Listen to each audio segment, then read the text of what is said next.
Assalamualaikum warahmatullahi wabarakatuh. Selamat siang semuanya. Pernahkah Anda mengonsumsi segelas jamu kunyit asam saat merasa kurang sehat? Atau mungkin Anda pernah mengandalkan suplemen herbal untuk menjaga stamina di tengah padatnya aktivitas? Nah, ramuan-ramuan ini tidaklah asing dalam kehidupan masyarakat Indonesia karena telah menjadi bagian dari kearifan lokal yang diwariskan secara turun-temurun. Namun, pernahkah kita bertanya apa yang membuat ramuan tradisional ini berkhasiat dan dapatkah memastikan bahwa produk yang kita konsumsi aman, bermutu, dan mengandung dosis yang tepat? Jadi, di balik setiap kapsul atau tegukan jamu herbal terdapat proses ilmiah yang kompleks. Jadi, sebuah rangkaian kerja ilmiah yang panjang dan penuh ketelitian yang mengubah kekayaan alam menjadi produk kesehatan yang dapat dipertanggungjawabkan secara akademis dan ilmiah. Saya Jibril Bagaskara Wijaya. Pada kesempatan ini akan mengajak Anda semua menjelajahi perjalanan ilmiah yang luar biasa melalui presentasi yang berjudul Teknologi Bahan Alam dari Simplisia hingga Produk Terstandar. Kita akan menelusuri tahapan penting dimulai dari pengolahan bahan alam menjadi simplisia yang berkualitas tinggi, kemudian masuk ke dalam laboratorium yang mengekstraksi senyawa aktifnya, hingga akhirnya mencapai tahap puncak, yaitu proses standarisasi, sebuah langkah penting untuk menjamin mutu, keamanan, dan khasiat dari produk yang Anda konsumsi. Jadi, mari kita bersama-sama menyelami bagaimana warisan tradisional bersinergi dengan presisi ilmu pengetahuan modern. Selamat menyaksikan. Selanjutnya ada studi kasus rimpang kunyit. Jadi sebagai contoh, mari kita bahas rimpang kunyit atau kurkumalonga ini memiliki kandungan kurkumonain sebagai senyawa aktif dalam standarisasi. Parameter yang diuji antara lain kadar kurkumin, kelembaban, cemaran mikroba, dan kadar abu. Kunyit telah banyak digunakan dalam bentuk jamu dan OHT karena efek inflamasi dan hepatoprotektifnya. Mungkin kesimpulannya di sini pengembangan obat bahan alam tidak hanya berdasarkan warisan tradisional, namun juga didukung ilmu pengetahuan modern yang prosesnya dimulai dari identifikasi tumbuhan, pembuatan simplisia, ekstraksi, hingga standarisasi. Dengan penerapan ilmu farmasi dan uji ilmiah, obat tradisional dapat diakui secara medis dan legal, serta menjawab kebutuhan masyarakat akan pengobatan yang aman dan alami.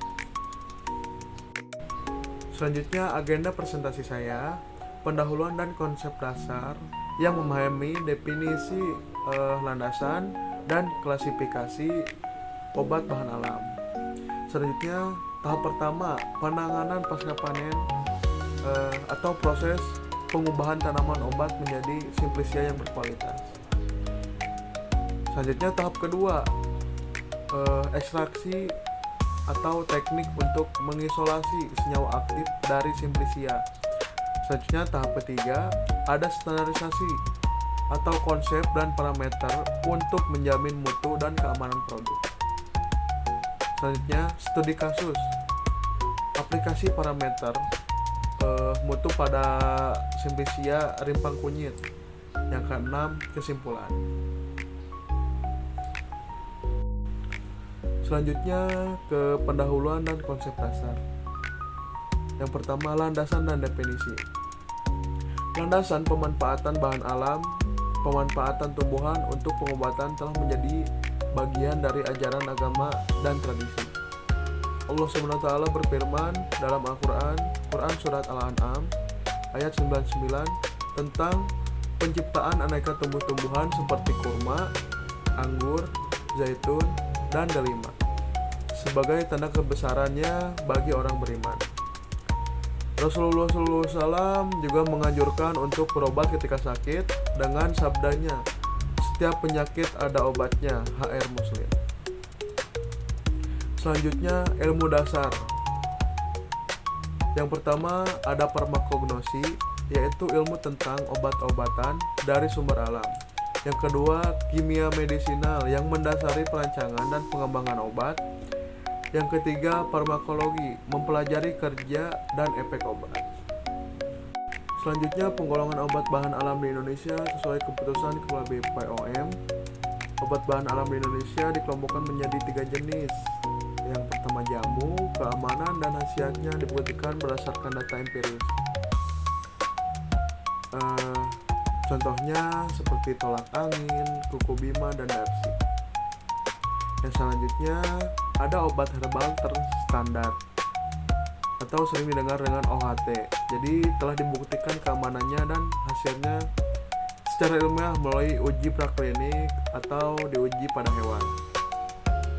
Bahan baku yang digunakan telah distandarisasi, contohnya antangin JRG atau OB herbal dan diap.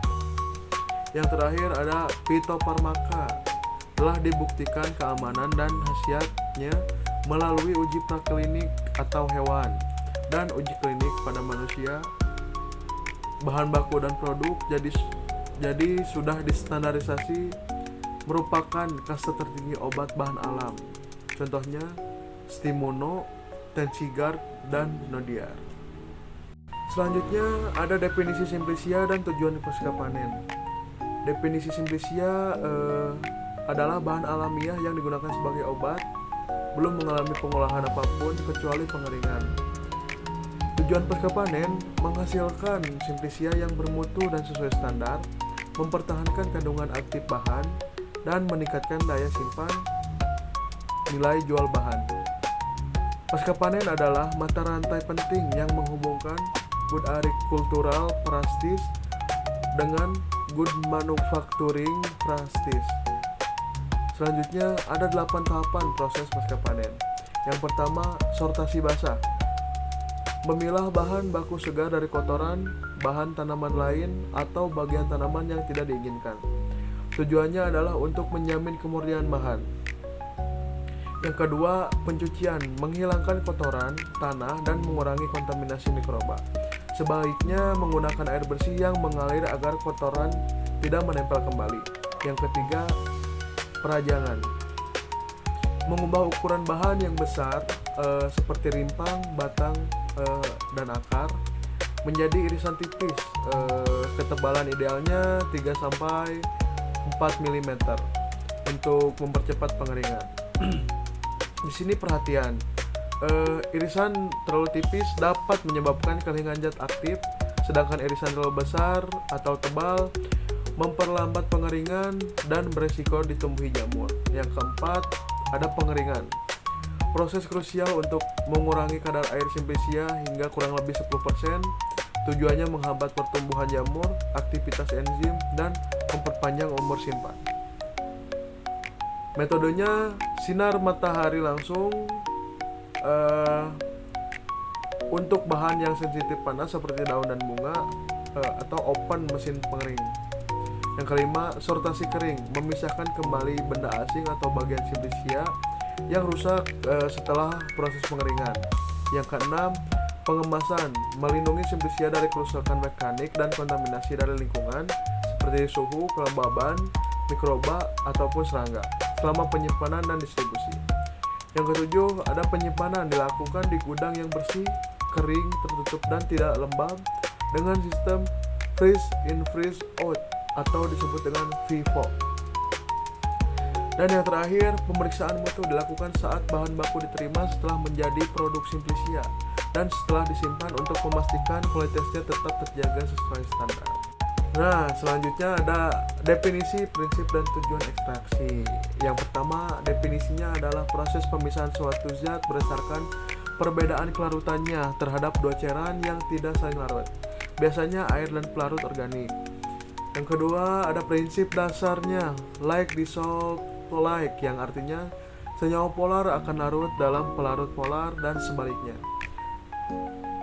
Selanjutnya, tujuan ekstraksi, pemisahan senyawa aktif, standarisasi untuk penetapan dosis, dan formulasi sediaan obat. Selanjutnya ada metode ekstraksi. Yang pertama, metode cara dingin yang dilakukan tanpa pemanasan untuk menghindari kerusakan senyawa aktif yang tidak tahan panas. seperti maserasi, perendaman serbuk Simplicia dalam cairan penyari, hingga zat aktif larut dalam tercapai keseimbangan konsentrasinya. Selanjutnya perkolasi, proses penyairan dengan melewati pelarut secara lambat pada Simplicia dalam suatu perkolator. Yang kedua, metode cara panas. Di sini yang pertama melibatkan panas untuk mempercepat proses penyarian. Yang kedua, reflux, pelarut menguap akibat pemanasan, lalu diembunkan oleh kondensor dan kembali ke wadah reaksi. Selanjutnya, soklet, penyarian berulang-ulang dengan pelarut yang sama secara kontinu. Selanjutnya, digesti, penyarian dengan pengadukan kontinu pada suhu 40-50 derajat Celcius. Selanjutnya, dekok dan infus, penyarian dengan pelarut air pada suhu 90 derajat Celcius, dekok selama 30 menit, infus selama 15 menit. Selanjutnya, ada definisi standarisasi, adalah proses merumuskan, menetapkan, dan menerapkan standar untuk menjamin produk akhir memiliki nilai parameter yang konstan. Selanjutnya, tujuan standarisasi adalah terwujudnya jaminan mutu, keamanan kesehatan, dan fungsi produk, serta melindungi konsumen.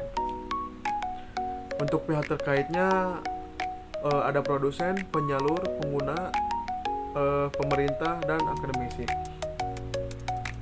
Selanjutnya, parameter mutu Simplicia. Yang pertama, spesifik, berfokus pada senyawa atau profil kimia yang bertanggung jawab atas aktivitas farmakologis. Selanjutnya, ada identitas, memastikan kebenaran nama dan bagian tumbuhan. Selanjutnya, organoleptik, pengujian menggunakan pasca indera dari bentuk, warna, bau, hingga rasa. Ada kadar sari larut air atau etanol, memberi gambaran awal jumlah senyawa yang dapat diekstraksi. Selanjutnya, profil kromatografi atau kandungan kimia, mengidentifikasi senyawa penanda atau profil kimia spesifik. Selanjutnya, parameter non-spesifik, terkait dengan faktor keamanan dan stabilitas, tidak terhubung langsung dengan khasiatnya. Seperti susut pengeringannya, batasan maksimal senyawa yang hilang saat pengeringan, kayak air dan senyawa menguap. Selanjutnya, kadar air, batasan kandungan air untuk mencegah pertumbuhan mikroba. Kadar abunya memberi gambaran kandungan mineral internal dan eksternal. Selanjutnya, residu pestisida dan cemaran logam berat, jaminan keamanan bahwa Simplicia tidak terkontaminasi zat berbahaya. Selanjutnya, cemaran mikroba, jaminan bahwa Simplicia tidak mengandung mikroba patogen atau melebihi batas yang ditetapkan. Baik, di sini selanjutnya ada karakteristik Simplicia rimpang kunyit. Yang pertama, dari identitasnya. Untuk nama Simplicia, rimpang kunyit Curcuma domestica rhizome. Untuk nama tanamannya Curcuma domestica palenton. Untuk keluarganya Zingiberraceae. Selanjutnya ada mikroskopik dan organoleptik. Dari bentuknya kepingan ringan, rapuh, umumnya melengkung. Untuk warnanya kuning jingga hingga kuning jingga kecoklatan. Untuk baunya aromatik seperti bau jamur. Dan untuk rasanya pedas menyengat, lama-kelamaan menimbulkan rasa tebal. Selanjutnya, kandungan dan senyawa identitasnya. Dari kandungan utamanya di sini ada minyak ciri, fumeron, antumeron, dan zingiberan. Senyawa identitasnya kurkumin. Selanjutnya di sini ada contoh uji parameter mutu rimpang kunyit. Yang pertama dari parameter spesifiknya. Di sini ada uji identitas kromatografi lapis tipis. Dari fase geraknya kloropom dan metanol 95:5. Fase diamnya silika gel 60F254 dan larutan pembandingnya kurkumin 0,1% dalam etanol. Untuk deteksinya di sini sinar UV 254 dan UV 366. Selanjutnya, penetapan kadar sari larut air dan etanol. Simplicia dimaserasi selama 24 jam dengan pelarut air atau etanol 95%. Filtratnya diuapkan dan sisa ekstrak ditimbang hingga bobot tetap. Selanjutnya ada parameter non-spesifik. Di sini penetapan susut pengeringan. Simplicia ditimbang lalu dipanaskan dalam oven pada suhu 105 derajat Celcius hingga bobot konstan. Dihitung sebagai persentase kehilangan bobot. Jadi penetapan kadar abu. Penetapan kadar abunya di sini Simplicia dipijarkan dalam tanur suhu tinggi hingga semua senyawa organik habis terbakar. Sisa yang tertinggal adalah abu atau mineral yang kemudian ditimbang. Jadi dapat disimpulkan, produksi obat bahan alam yang berkualitas, aman dan berkhasiat memerlukan serangkaian proses yang terkontrol. Dari penanganan pasca panen yang baik adalah fondasi untuk menghasilkan Simplicia yang bermutu tinggi. Ekstraksi adalah tahapan kunci untuk mengisolasi senyawa aktif dari Simplicia dengan metode yang tepat.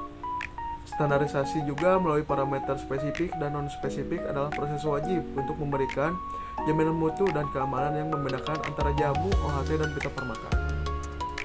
Setiap tahapan, mulai dari tanaman hingga produk jadi, harus dapat dipertanggungjawabkan secara ilmiah untuk melindungi konsumen. Sebagai penutup dari perjalanan kita hari ini, kita telah melihat bahwa di balik sebotol jamu atau sebutir kapsul pita permaka terdapat proses yang luar biasa, kompleks, dan terkontrol.